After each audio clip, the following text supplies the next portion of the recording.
Setelah matkul ini, kita wawancara politik. Saya Yuni Herunisa di sini sebagai wawancara dan ketua kelompok. Di sini kami akan mewawancarai Bapak Widi Arya Bimo sebagai Wakil Dekan 2 di FEB UIK Bogor. Assalamualaikum warahmatullahi wabarakatuh. Waalaikumsalam. Sebelumnya perkenalkan saya Yuni Herunisa dan di sini ada rekan-rekan saya dari kelompok 1. Kami di sini mau mewawancarai Bapak untuk memenuhi tugas mata kuliah dari pengambilan keputusan. Sebelumnya boleh diperkenalkan identitas Bapak? Baik. Bismillahirrahmanirrahim. Terima kasih adik-adik mahasiswa sekalian. Perkenalkan, saya Widi Arya Bimo, SIM. Untuk saya dosen tetap Fakultas Ekonomi dan Bisnis, dan ada tugas lain saya sebagai Wakil Dekan 2 bidang sumber daya dan keuangan di Fakultas Ekonomi dan Bisnis. Itu jabatan yang sedang saya dapat amanah. Sebelumnya kesibukan Bapak akhir-akhir ini apa sih? Kesibukan saya akhir-akhir ini selain sebagai dosen, pengajar, saya juga sebagai mahasiswa S3 di Universitas Pendidikan Indonesia di Bandung, dan juga karena mendapatkan amanah di Dekan 2 khususnya bidang sumber daya dan keuangan, sehari-hari mengurusi tentang kegiatan yang ada di seluruh Fakultas Ekonomi Indonesia sebagai keuangan, pengadaan alat dan bahan, dan lain sebagainya terkait dengan sumber daya yang ada. Berarti Bapak sibuk ya akhir-akhir ini? Ya, Banyak pekerjaan. ada banyak. Alhamdulillah masih diberikan amanah pekerjaan. Mungkin saya langsung ke pertanyaannya aja ya. Bapak apakah pernah mengikuti tes kayak trial model untuk mengetes kepribadian? Seingat saya sudah berapa lama ya? Ya. Sudah lama ya dulu pernah dilakukan tes tersebut, tapi saya lupa kapannya dan hasilnya saya lupa. Apakah Bapak lebih mengandalkan intuisi pribadi atau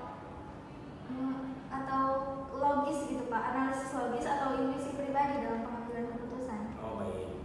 Biasanya kalau saya mengambil sebuah keputusan, saya biasanya berdasarkan logis ya. Logis. Jadi kalau kita laki-laki biasanya logis ya, Iya. tidak bawa perasaan lah, gitu ya. Kalau bawa perasaan nggak enak, jadi logis aja.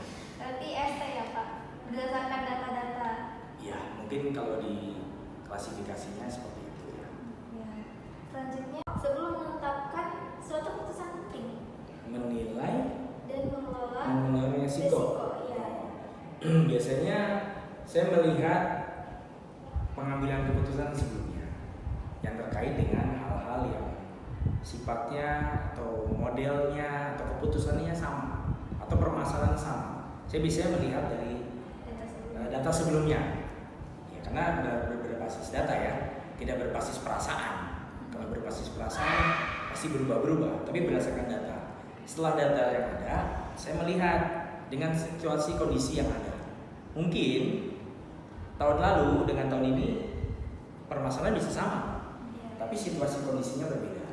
Nah, itu yang jadi pertimbangan saya. Tapi berdasarkan data, saya bisa melihat data tersebut dan saya mengkombinasikan atau melihat juga situasi kondisi yang ada sehingga dalam pengambilan sebuah keputusan, walaupun untuk resiko, semua pengambilan itu pasti ada resikonya. Tapi bagaimanapun resiko itu dapat diminimalisir ya, sehingga memuaskan semuanya. Berarti Bapak setelah kita sedikit menganalisis, mungkin analisis sementara Bapak itu ST ya? Selanjutnya pertanyaan kelima apa keempat? Berikutnya ya. Seberapa besar sih pengaruh orang lain atau lingkungan terhadap keputusan yang Bapak ambil? Ya, ada pengaruhnya. Tapi kalau saya biasanya dalam mengambil keputusan yang pertama, yang kedua cek and recheck, tabayun lah ya dalam bahasa Arabnya. Jangan sampai hanya berdasarkan informasi dari satu pihak. Ya, pasti ada pengaruhnya antara lingkungan, orang lain, masukan dan lain sebagainya. Tapi bagaimanapun itu menjadi masukan saja, bukan menjadi dominan. Ya, itu menjadi bahan yang pertama adalah data. Kalau data kan sudah ada informasi sebelumnya, ditambah dengan tadi masukan-masukan, ditambah juga ada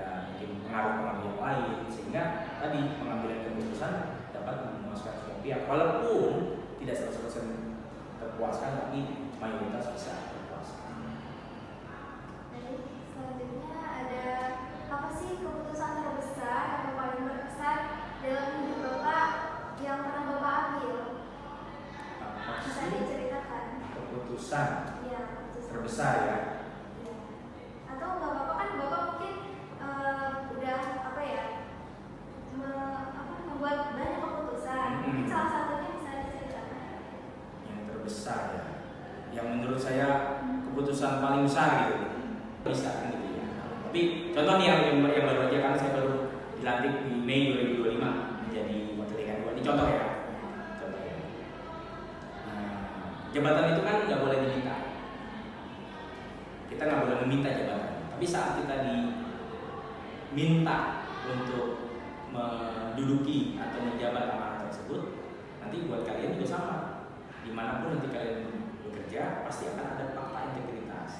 Oh, harus siap atau bersedia ditempatkan di posisi yang diminta oleh perusahaan. Nah, dari situ prinsip saya adalah kalau kita menjabat suatu jabatan tertentu atau kita memegang amanah tertentu, bermanfaatlah untuk orang lain. Karena semua kan diminta pertanggungjawaban, ya kan? Jangan meminta. Jadi kalau menurut saya dengan begitu enjoy, tidak beban. Kalau kita udah minta, oh gue pengen jabatan itu atau saya pengen jabatan ini, itu menjadi beban. Kayak utang. Kalau saya buat saya itu amanah. Kalau memang diminta, ya kita bismillahirrahmanirrahim, jalankan amanah itu, jabatan tersebut. Karena kalau kita punya jabatan, tangan kita, tangan, ya dari memo, pembuatan memo, yang lain sebagainya, itu akan berperan dan itu akan diminta pertanggungjawaban. Kan nanti saat tiada anggota tubuh kita yang akan bicara, betul kan? Yang pertama, yang kedua harta kan ditanya dua, dari mana dan untuk apa. Itu saya nggak mau. Saya lebih baik tadi, walaupun manusia nggak ada sempurna, tapi saya sebisa mungkin menjaga amanah untuk hal-hal yang tidak merugikan orang lain atau menjolimi orang lainnya. Itu sih. Selanjutnya, nilai atau prinsip apa sih yang paling Bapak pegang untuk memastikan bahwa keputusan yang Bapak ambil itu tetap etis dan adil? Etis dan adil. Nilainya yang pertama data dan fakta. Adil bukan berarti sama, ya, dan memposisikan sesuai dengan porsinya. Kalau adil kan seperti itu ya, sehingga ya tadi kembali namanya keputusan pasti ada yang puas atau tidak puas gitu ya, pasti ada. Tapi ya dengan sekali lagi sebelum mengambil keputusan ya, itu lagi sebelum mengambil keputusan kita bertanya sama Allah Subhanahu Wa Taala. Dengan Bismillahirrahmanirrahim, semoga keputusan ini bermanfaat, dampaknya baik gitu untuk mayoritas atau umat yang lebih banyak. Itu yang saya lakukan. Baik Bapak, sebelumnya terima kasih telah menjawab pertanyaan dari kami. Maaf jika kami kurang sopan atau mengganggu waktu Bapak. Assalamualaikum warahmatullahi wabarakatuh. Waalaikumsalam. Yang berdasarkan hasil wawancara tadi, menurut kalian itu kepribadian kalau berdasarkan budaya itu apa sih?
sini bersama. Iya,